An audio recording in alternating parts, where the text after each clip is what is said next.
chunga ka hring nun a lei damchhung zawng hlim le lawm ma ka chhuak ve an hei hi lalpa min ruat ngei chu cây po chu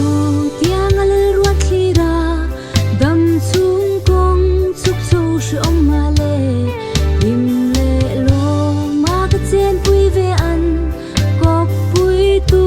lalpan ka tan Inneih Hla hlim min lawm in kan zawng lal fakin o Inneih Hla thiam sam sui ngei Inneih na hun ro pui kan khen chu siam tu lal ram ruat ngei an ni si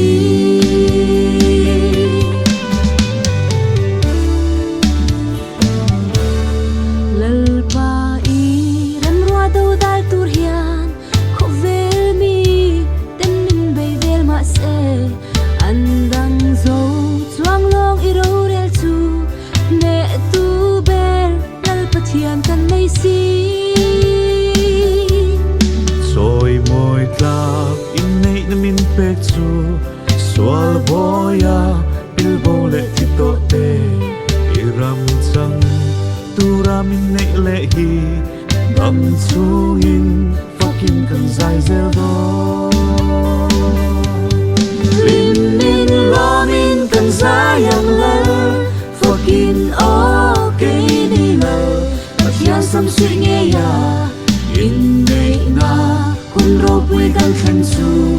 siam tu lal ram ruat ngei an ni si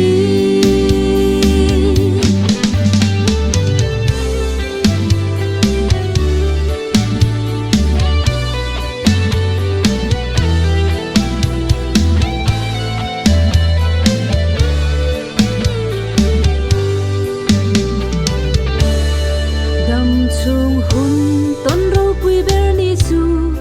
i rem ruat amin shwai thlen wang le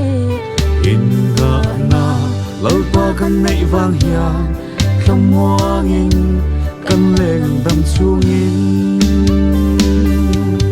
hlim min lawm in kan zawng lal fakin o Inneih Hla thiam sam sui ngei Inneih na hun ro pui kan khen chu siam tu lal ram ruat ngei an ni si hlim min lawm in kan zawng lal fakin o Inneih Hla thiam sam sui ngei Inneih na hun ro pui kan khen chu siam tu lal ram ruat ngei an ni si Inneih na hun ro pui kan khen chu siam tu lal ram ruat ngei an ni si